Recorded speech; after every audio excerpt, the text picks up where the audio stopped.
Les amis, Kylian Mbappé s'est blessé au plus mauvais moment pour le Real Madrid de Xabi Alonso. Maresca, Chelsea, c'est fini. Et puis ce nouveau visage, notamment au Barça, on nous parle de Ryerson. Ouvrons ensemble la presse internationale. Je suis très heureux de vous retrouver en ce vendredi 2 janvier avec cette axe.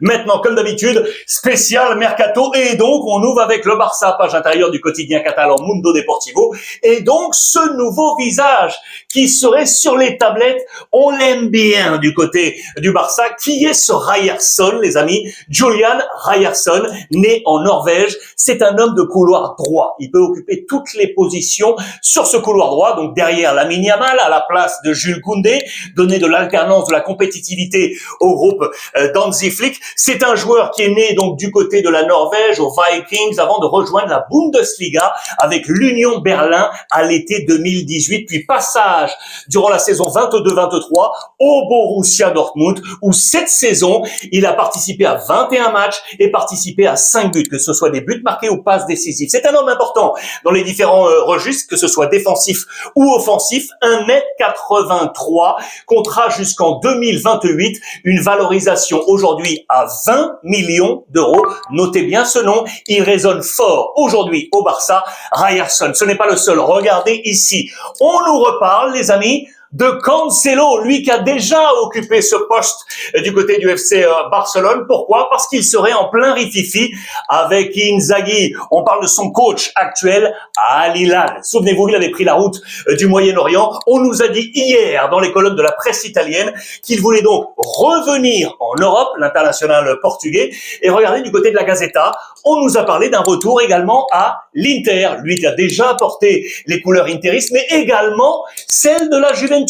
Il était là avec Cristiano Ronaldo, les deux clubs seraient à la bataille. Il a un salaire actuel à 15 millions d'euros par saison, avec un contrat jusqu'en 2027. Pourrait-il être également sur les tablettes du Barça? Regardez la presse italienne d'aujourd'hui, on insiste. L'Inter tiendrait la corde. Regardez, avec la Gazzetta, le Corriere et Tutto, avec donc ici la manchette. On nous dit qu'un premier oui serait arrivé avec l'Inter Milan. La bataille, vous le voyez, pour l'ancien, je vais le mettre déjà à mode ancienne, de Al Hilal. Et on nous dit dans les colonnes de Tutto Sport qu'il y aurait une bataille entre Damien Gomoli et Beppe Marotta, la Juve et l'Inter, pour s'accaparer les talents de l'international portugais. Où ira-t-il? Point d'interrogation. Le Barça qui est également toujours sur Julian Alvarez. Les amis, c'est dans les colonnes de Sport. Aujourd'hui, on ne l'oublie pas. Attention, c'est un contrat jusqu'en 2030 avec l'Atlético Madrid, avec une clause à 500 millions d'euros. Ce n'est pas rien, mais on serait toujours dessus. Que va faire Ter Stegen, les amis? Girona, oui ou non? Apparemment, on est en plein doute. Parce que le gardien numéro 1 de la National Mannschaft s'interroge. Il doit jouer, vous le savez, pour disputer la prochaine Coupe du Monde dans le groupe de Nagelsmann. Est-ce que Flick va lui laisser la Copa del Rey, la Coupe en Espagne? Si tel est le cas, il pourrait réfléchir. Si ce n'est pas le cas, il lui faut aller trouver ce temps de jeu à faire à suivre. Débat également interne du côté de Girona. Il y a des oui, il y a des non. On ne sait pas trop encore ce que va faire Ter Stegen. Attention, on a eu la reprise de l'entraînement. Il y a eu une petite frayeur. Regardez, c'était à la une de Sport ce matin, puisqu'il y a eu un petit doute avec Lamine Yamal. Il n'a pas participé à cette première séance. Tout le monde était là et on nous dit que Flick pourrait s'interroger pour la reprise face à l'Espagnol Barcelone, le grand derby annoncé où il y a pour autant des retours. Regardez, on nous parle de Gavi et de Araujo. Ce ne sont pas les seuls renforts, puisque 3 hommes également de retour avec Dani Olmo, avec Jules Koundé et avec Pedri, le maître à jouer qui est là. À noter la présence d'Eric Garcia. Rendez-vous compte, en un an, les amis, le virage radical en un an. L'année passée, il était sur le marché des transferts mis par Deco, le directeur sportif. C'est Flick qui a dit non. Girona, comme Ter Stegen, était intéressé pour le faire venir aujourd'hui. C'est un indéboulonnable du groupe de l'entraîneur allemand du Barça. En parlant de blessures et de retour, eh bien là voilà l'une des informations importantes. Vous l'avez très certainement vu. Regardez Kylian Mbappé au sol, le genou gauche, les amis, à la une de Marca. Je vais vous parler de Rudiger également qui était sur les terres de sa maman. Et je vous en parle dans quelques petites secondes. La Sierra Leone, mais restons sur l'information principale. On est ici avec Kylian Mbappé. page intérieure du quotidien Marca, les amis, au plus mauvais moment pour Xabi Alonso. Bien évidemment, c'est 29 buts. Regardez, des 52 inscrits par...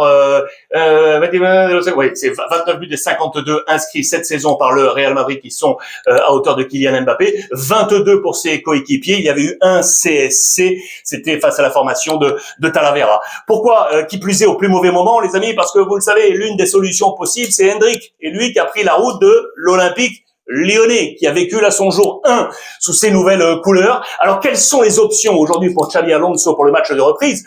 On peut faire monter d'un cran Bellingham, on peut utiliser bien évidemment Gonzalo, mais il y a d'autres solutions. On pense notamment à Rodrigo, les amis. Mais regardez, la presse catalane nous dit que Rodrigo se serait également mis possiblement, je dis bien possiblement, c'est un peu grossier, mais bon, sur la marketplace, affaire à suivre sur l'avenir également de Rodrigo. Et puis on pense à Vinicius, bien entendu. Xavi qui cherche un autre Kylian Mbappé. On pense à Vinicius qui aimerait faire la paix avec les sociaux. Souvenez-vous, il était sorti sous les sifflets lors des derniers rendez-vous. Va-t-il reprendre cette énergie? Il y a aussi une solution dans la réserve avec les jeunes. On pense à lui, le jeune César Palacios, qui tape à la porte de Xabi Alonso pour monter d'un cran. Que va-t-il se passer?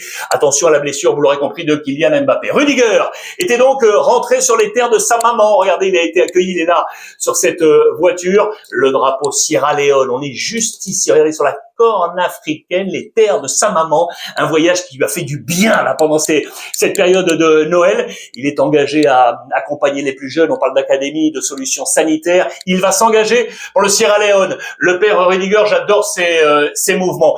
En bonus, je vous montre ça. Attention à Roberto Carlos, les amis. L'illustre latéral gauche du Real Madrid, opéré du cœur. Une opération qui aurait dû durer une quarantaine de minutes. Ça s'est prolongé, 3 heures d'opération. Il est en sécurité, c'est ce qu'on nous dit. Je vous rappelle, l'homme qui était notamment passé au Brésil du côté de Palmeiras au début des années 90 avant de rejoindre l'Inter Milan une saison, puis le grand Real Madrid avec Zizou. Il a été l'un des grands latéraux gauche, celui qui était avant Marcelo, le grand Roberto Carlos. En parlant de ceux qui sont partis, les illustres défenseurs. Sergio Ramos, sachez les amis qu'il serait dans un plan là, avec des actionnaires pour éventuellement prendre le FC Séville, son ancienne équipe, là où il avait notamment été formé, il avait fait un comeback. Eh bien, on nous l'a annoncé hier sur l'ensemble des médias. Attention, Sergio Ramos pourrait donc devenir un actionnaire du côté du FC Séville si le club est à vendre dans les prochaines semaines. Rapidement sur le marché des transferts, le quotidien AS nous propose ce 11 des joueurs libres en juin prochain. Regardez, faites votre marché. Mike Maignan, Upamecano du Bayern, Konaté de Liverpool, Gay de Crystal Palace, Mikolenko d'Everton, Bernardo Silva, Manchester City, Ruben Neves de Al Hilal, McKennie de la Juve, Timber de Feyenoord, Gnabry du Bayern ou encore Vlahovic, lui aussi de la Juve. Et puis ici, le ranking des valorisations des plus fortes valeurs marchandes des joueurs libres. Celui qui vaut le plus là actuellement à 70 millions, c'est Upamecano du Bayern Munich, âgé de 27 ans. Regardez, je vous laisse porter un regard là sur toute cette liste avec notamment Mike Maignan qui est ici, Milan, 25 millions, âgé aujourd'hui de 30 ans. Marketplace qui est en train de s'agiter du côté de l'Angleterre. Regardez le Daily Mail avec un nom fort, vous le savez, c'est Semenyo de Bournemouth qui est tout près, ça y est, de Manchester City, très attendu. Cette Marketplace de janvier qui est toujours très animée. Je vous ai mis ça en zoom. Regardez, ce sont sur les 10 dernières périodes hivernales. Regardez ce qu'on a gaspillé entre guillemets du côté de l'Angleterre sur les 10 périodes.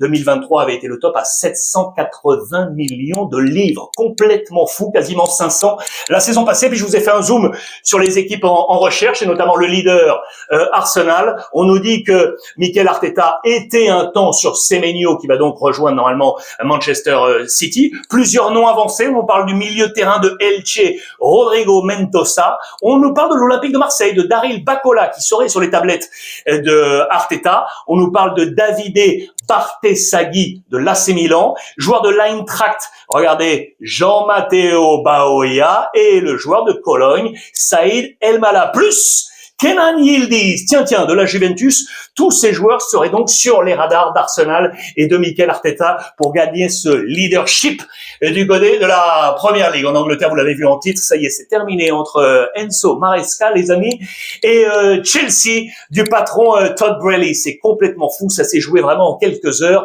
Lui qui est vraisemblablement, vous le savez, sur les tablettes de Manchester City pour succéder à Pep Guardiola. C'est très certainement ça qui n'a pas plu à Todd Boehly. C'est vraiment des pleines pages du côté de l'Angleterre. Regardez où est-ce qu'il se situe. Ici, sur la moyenne de points par match, on est à 1,74 sur les 20 entraîneurs là de Chelsea. Avram Grant était le meilleur devant Mourinho ou encore Antonio Conte. Je vous rappelle que Todd Boehly a pris le consortium Blues en mai 2022. Ok, mai 2022. Maresca était l'homme des succès là, avec notamment la Conference League en mai dernier. Et bien depuis que Boehly est arrivé, les amis, il n'y a pas un club qui a lâché plus d'oseille que Chelsea. Regardez, quasiment 700 millions de livres devant Manchester United et devant Arsenal. Pep Guardiola, Maresca ici, l'allusion parce qu'ils se ressemblent tellement, avec ce visage ici tout sourire et le visage blême. Qui sera le successeur? On parle de nombreux noms,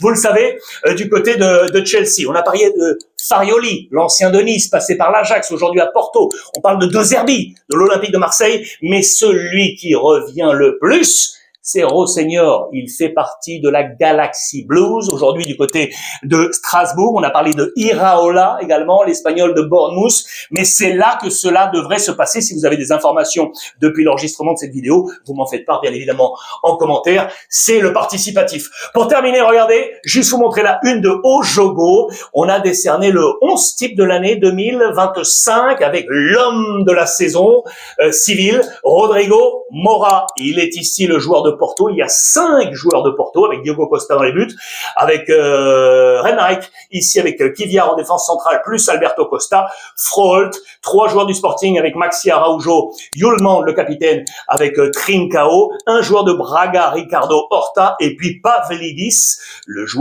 seul joueur de Benfica, de José Mourinho. Voilà pour ce meilleur 11 2025 du côté du Portugal pour Ojogo. Voilà pour ce point complet en ce vendredi 2 janvier, les amis. Dites-moi ce que vous en avez pensé. Il y a énormément de choses aujourd'hui. Qui sera le numéro 9 du Real Madrid, d'après vous, pour la reprise? Et est-ce que vous verriez donc le Barça aller éventuellement faire revenir le père Cancelo? Je vous embrasse. Prenez soin de vous et profitez des vôtres.